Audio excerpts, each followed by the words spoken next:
Welcome to the Box Score Sports Podcast.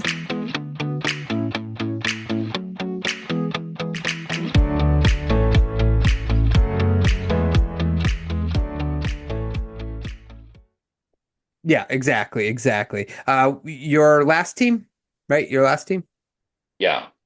Um, I'll be negative. Dallas. It's just again good, but they're kind of sliding some of these games. It doesn't look quite like it did last year. Um, and you have the Luca's defense still doesn't seem to have taken the embarrassment of the finals to heart. But they still have Kyrie and him, and they can do insane things. And Najee Marshall has kind of eased this because he had a rough start to the year, but the last 3 or 4 games, his shot has come around, and they desperately need that from him because he's not quite the defender of Derrick Jones Jr., but they need him to be a better shooter, and that's kind of turned on. So it's a low concern, but again, in the West, you have some surprising teams like Memphis has been hurt and they're still above you. And if Memphis can get it back together, they can right that ship. And, that's another team that kind of knocks you out of home court in the first round. So I would put it at a 6. Just keep an eye on it.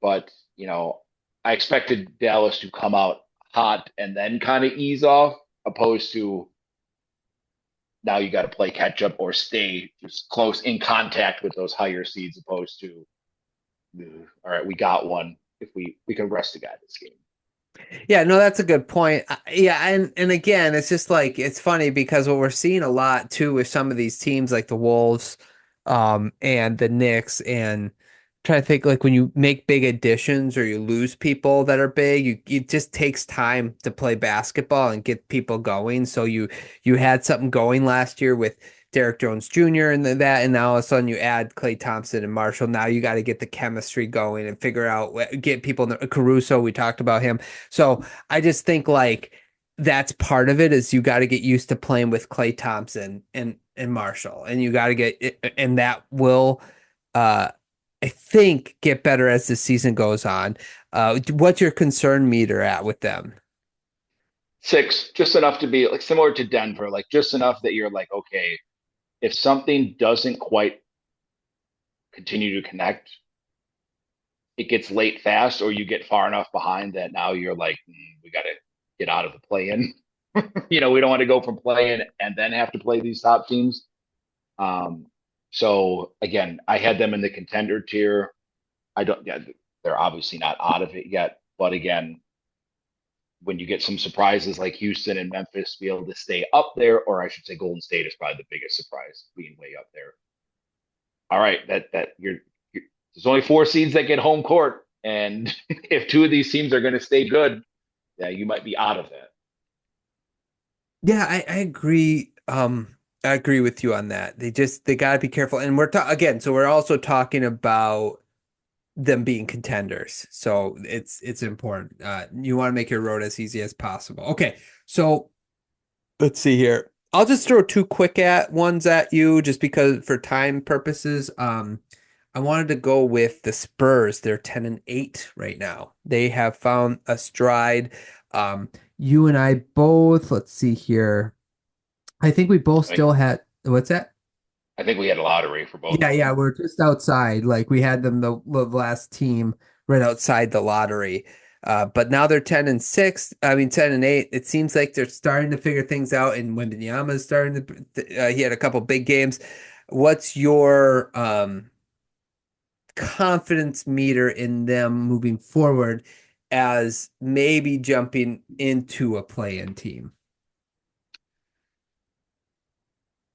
I mean, I would still keep it like 5, like middle of the road. Just you still have the like Chris Paul has done what we thought he was going to do, probably to a better degree, like his leadership, keeping it together. But you're always Chris Paul hamstring out 3 weeks from Sure. going back Yep. to the Spurs of last year. So that's what keeps me from going like, oh, that this is like legit playoff team.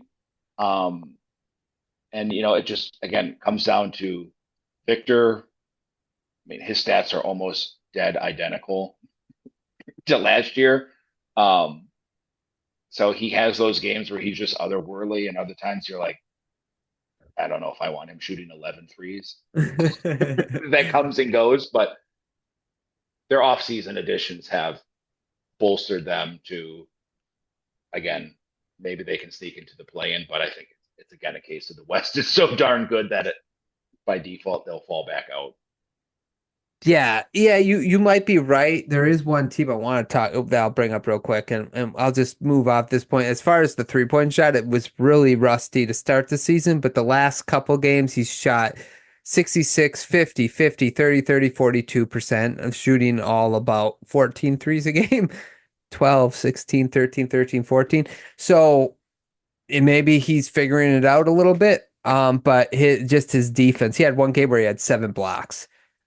16, 14, 14 rebounds. Man, he's just a beast. It's just, he's filling up the stat sheets in ways that are just crazy to me. But yeah, I would say I'm at a 6 as well. I think I'm kind of seeing a road to where they could get in the play-in. The problem is how deep the West is right now. They are ahead of the Timberwolves, which I think both of us don't think that will be the case at the end of the season.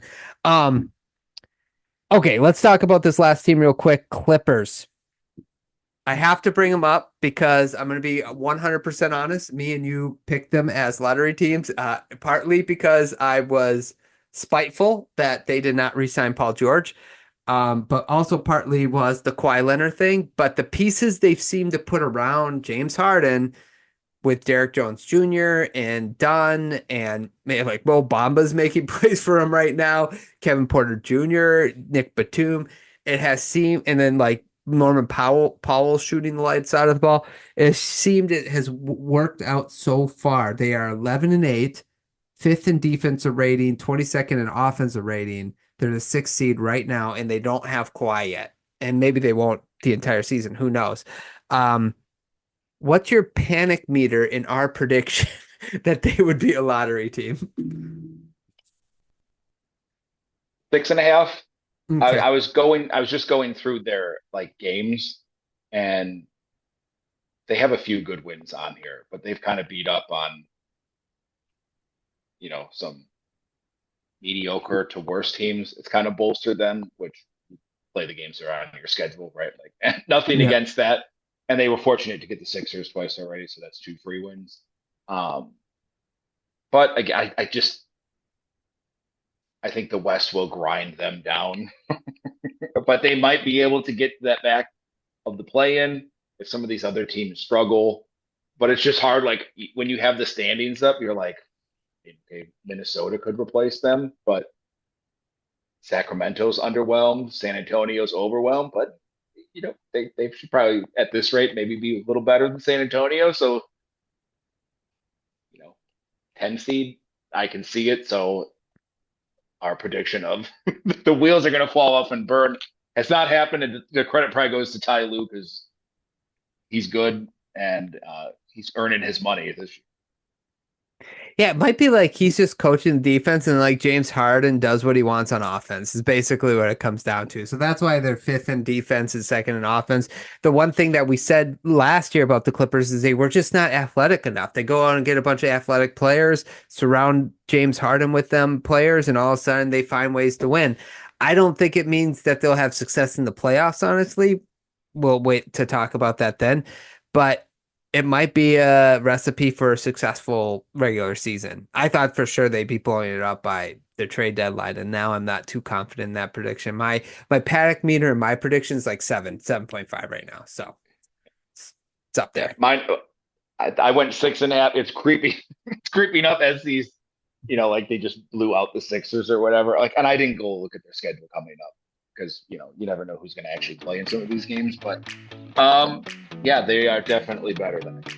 Yeah. Okay, let's go to the Eastern Conference. Thanks so much for watching this clip of the Box Score Sports Podcast. I hope you guys enjoyed. If you haven't yet, please subscribe to our channel. Follow us on Instagram and Twitter or X. And we'll talk to you guys real soon. See ya.